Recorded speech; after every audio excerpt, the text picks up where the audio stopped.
Hey there, YouTube. Ghost Jake here with you today. How's your day going today? I hope it's going good and hope you're having a good night. Good. Also, depending where you are. And I just got done, and after a week break, The Exorcist is back. The Exorcist TV show is back, and I just got done watching it. So, with that, we're about to start my review of The Exorcist TV show, episode 6. So this video will contain spoilers if you have not seen episode 5 of The Exorcist TV show and the episode that just aired. With that, you have been warned. And we're going to be starting really soon, and I'll do a countdown from 5. 5, 4, 3, 2, 1, and here we go. Now, in case you haven't seen episode 5, this episode pretty much picks up where episode 5 left off when Chris McNeil, Angela's mother, came to the house. And in case you guys missed this big surprise at the end of episode 5, Angela Rance is actually Reagan McNeil.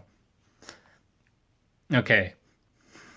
So it starts. So now back to episode 6. So episode 6 starts off where it shows younger Reagan and her mother Chris McNeil. They're doing this TV interview about what happened to her when she was younger and when she was possessed. Right? What it turned out is Chris McNeil actually wrote a book about Reagan's possession. Anyway, then the episode kind of starts off with that. The episode starts off with that, and then the interviewer asks Reagan a question, and she doesn't answer, and then it just flashes back to the present timeline, or the present time. And Henry and Angela are arguing in the kitchen about Angela's mother being there. Right? About the fact, we're just arguing. Because Angela doesn't want her there. It's and Henry's like, well, I don't care who she is or what your past is with her. This is what he's saying pretty much in my own words. He's like, I don't care who she is or what your past is with her. If she can help find Casey, she's going to help us out, and she's going to stay here for a couple of days. That didn't sit too well with Angela, or AKA Reagan McNeil.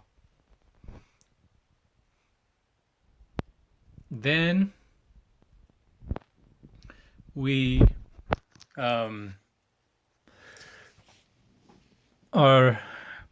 then Chris McNeil and Catherine are talking in the living room.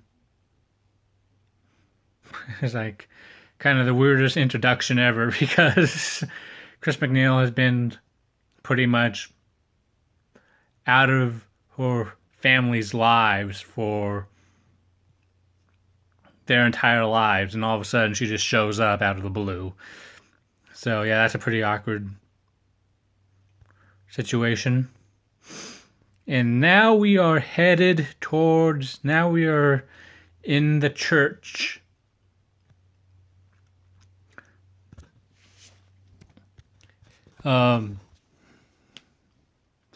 They are getting flyers together and getting everything together, right? For the search party for Casey.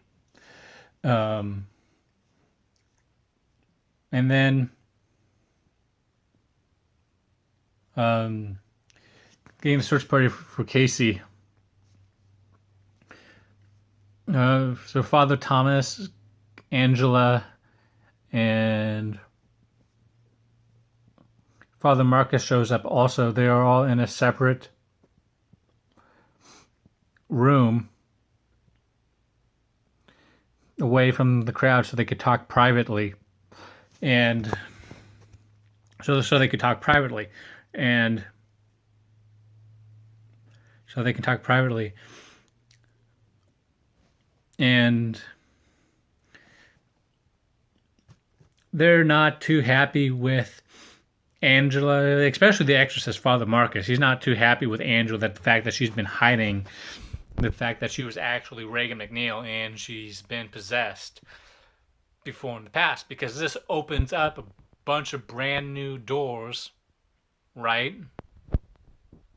Opens up a bunch of brand new doors about why she was even, yeah. Anyway, and then and so um after they get done talking, they are headed. Father Mark and Father Thomas is outside. It's like, and Father Marcus is still pretty pissed off at Father Thomas for making that mistake he made during the actual exorcism in episode 5, right? He is actually still pretty pissed off at Marcus for making that mistake. I mean, Marcus is still pissed off at Thomas for making that mistake. And he's like, Father Thomas is like, yeah, it's not going to happen again. He's like, yeah, that's right, it's not going to happen again. He's like, and then he goes on to tell him, it's like, you're a good person, good priest. You got a good parish, Father Marcus, and you got people that care about you, but you won't. It's like you can't be an exorcist because you are so because you are so have people involved. You're involved with so many people, and in one, and like with Jessica, someone who cares about. So you have a bunch of doors open to you that the demons can operate. Was pretty much his message. So they go their separate ways, and Father Marcus is going to be looking for while he's looking for Casey, he's looking for any disturbances that indicates a demon nearby. But the demon is nearby. He was looking for like crazed dogs, like swarming rats, birds swarming. You know, anything he could think of, pretty much, that indicate there is a paranormal presence. There is a paranormal presence around, right? There is a paranormal presence around.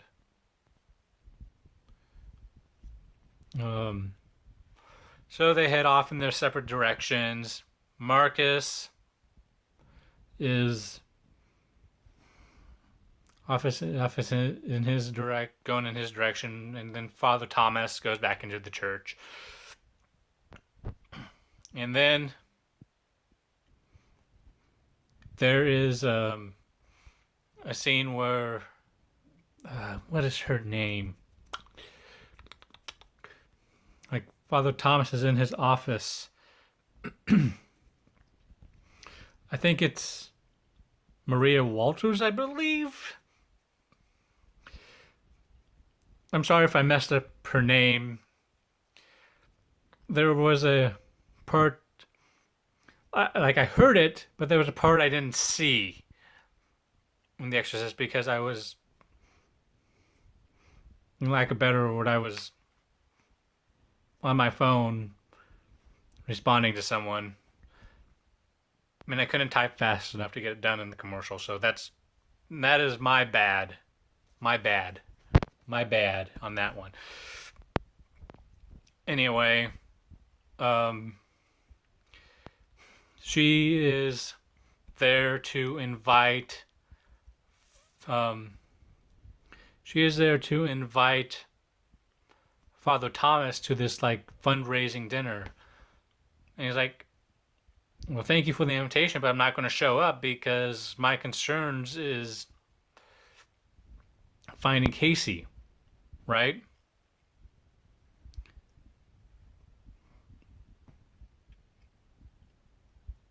And that is totally understandable.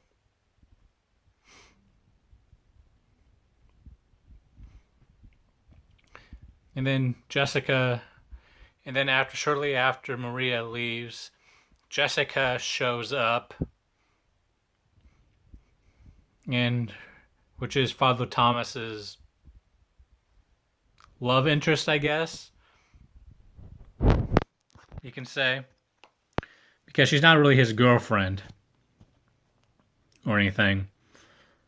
And then she goes on to tell him, "Oh, guess what? I happened to break up with my husband and I moved out." So, and she gives him, the key to this like hotel room or her new apartment. So you know what she's thinking. Anyway, after they get done, Father Thomas informs her that he's probably not going to intend to show up.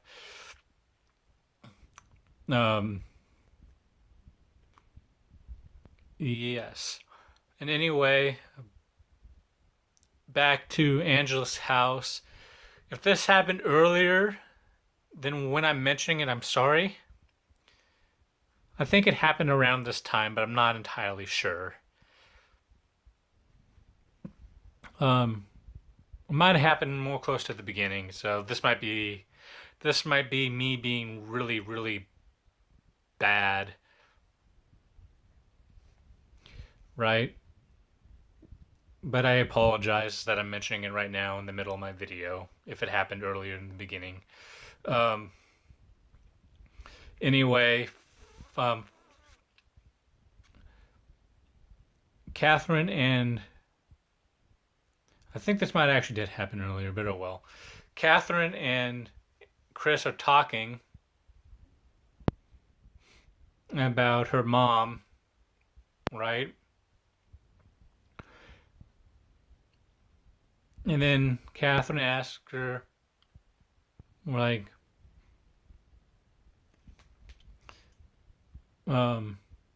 this was it this bad when it happened with mom?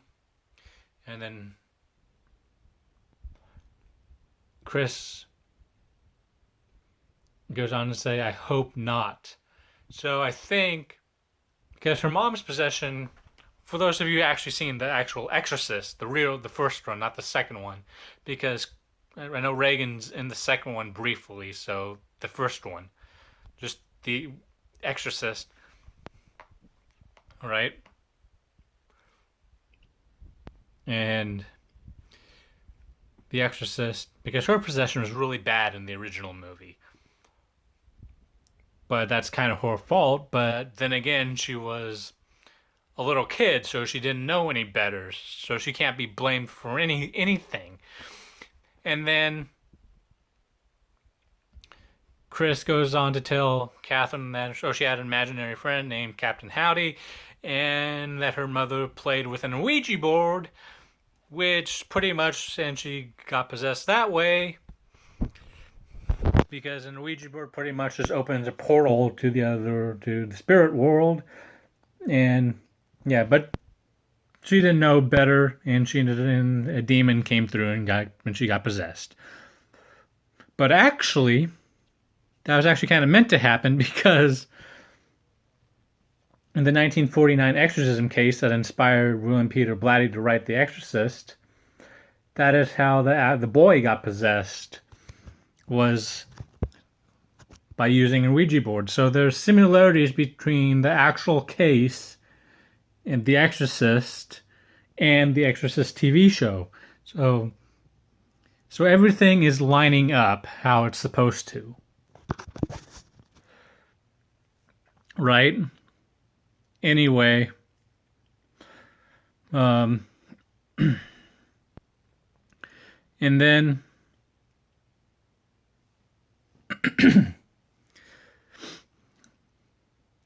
we're back at the church. Angela is like working the phones, and she gets a call, and it's the demon that's calling her. He's like, "Hello," and goes on to say, "I'll give you your daughter back," and blah blah blah. "I'll give your daughter back." It's like, yes, and she's really wanting her daughter back. So she's like, "Just tell me where she is," and he's like, "She's right behind you." And then she turns, and then there's like Casey behind Angela, looking all weird, right? And then she wakes up, so it was a dream, but it might mean a little bit more than just being a dream, right? I personally think that the demon who is possessing Casey is sending messages to Angela Reagan through her mind because I think it wants to possess Reagan again, or something wants to possess Reagan again. That's where I think this is ultimately heading. Right? And then we see we're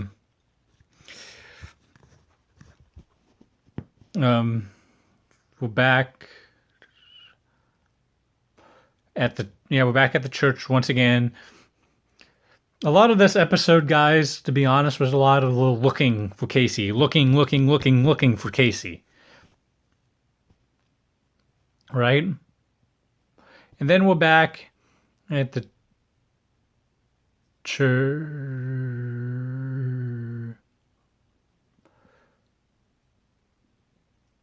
No. Okay. And then we're back at the house, Angela's house. We hear Chris talking to someone.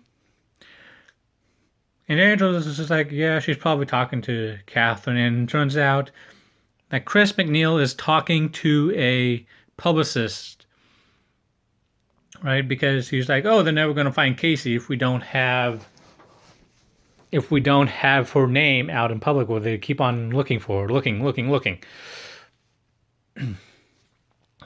But, and that pisses Angela off really, really, really bad. Because she pretty much did the exact same thing. She wrote a book about her life being possessed. And Angela thought it was sure she could save her walking or acting career. Excuse me. Right? And it turns out to be something different.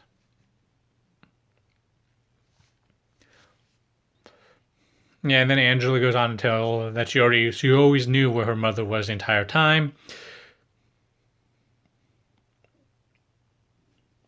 And then we see Um, I believe this happened before this part. This is the part I'm getting to where I kind of where I heard, but I saw most of what I heard. So I apologize if I'm a little out of order. Um, I believe Father Bennett turning up to the Maria Walters'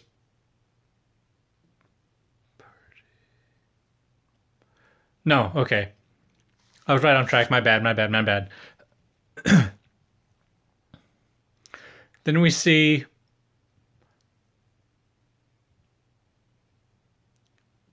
Father Marcus, Bennett, and the two guys that helped him. I forgot what their names were. And Father Marcus is searching for any like supernatural ideas. And then they go on to tell them about the. Then they go on to tell them about how the Walters are like suspicious people, and they couldn't be more right. But that's coming in a sec. And then it goes to the party. But anyway, I believe before the party, um, when we go back to the church, these people are talking and they mention something that interests Father Thomas, so he sends a text to Father Marcus, and then Father Marcus leaves once he reads the text. And now we are going to the Maria Walters' party. You see Father Bennett there. He's talking to a few guests, and he's listening intensely because these guys are talking about fallen angels, aka demons. Right? Now, I believe this part actually happened after Father Marcus left. If I mixed up, I'm sorry. Father Bennett is at the party, right? It's interesting. He's at the party, and then he listens to this professor guy talk about the fallen angels. And then Father is like, fallen angels, yeah, the demons. And was like, have you seen them before? Like, no, because I have. And then he leaves. Now, the Walters Foundation, or whatever they are shaky people, because shortly after he leaves, these people gather up. So it seems like they are a satanic cult, right? You can tell by the prayer, if you really pay attention, that they're a satanic cult. You get like this fallen priest, and a few other people all in a circle saying this prayer to a demon, and then he does something where he summons a demon, right? Well, it looks like he's summoning a demon. And then they're all saying it's like because they truly believe in whatever cause, they are believing in. They're truly believing this is the way. Other ways is bullshit. They're really believing it. And then they are all in this circle, and all in this circle, and a demon is being summoned, and everyone's like, pick me, pick me, pick me, pick me, pick me. And then the demon picks this one person and it passes over like this Maria Walters girl chick. And I'm like, and I laughed at that. I'm like, even the demons don't want you. I kind of laughed at that part.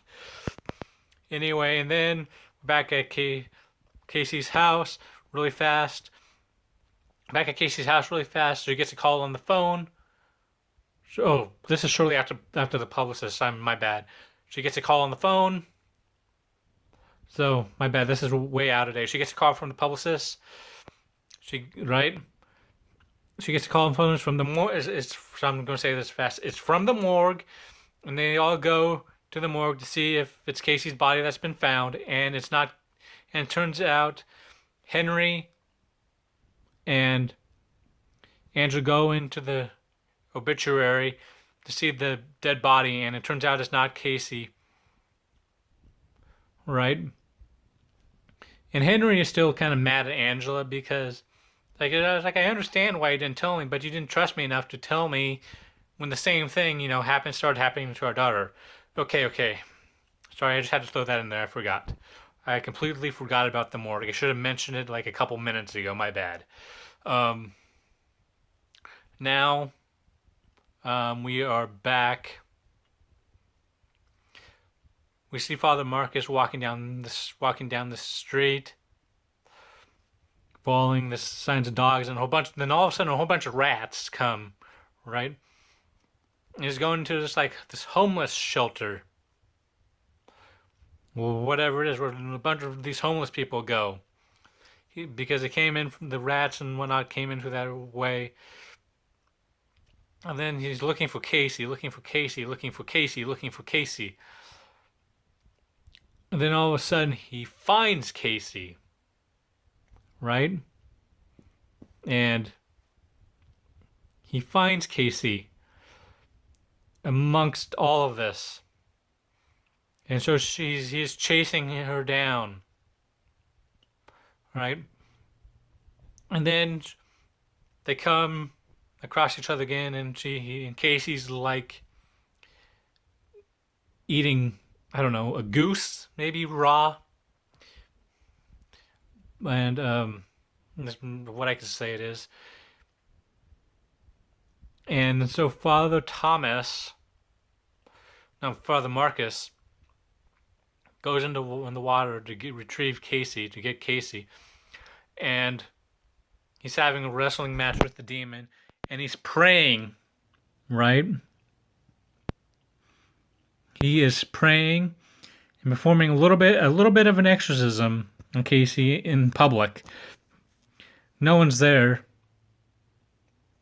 Right? But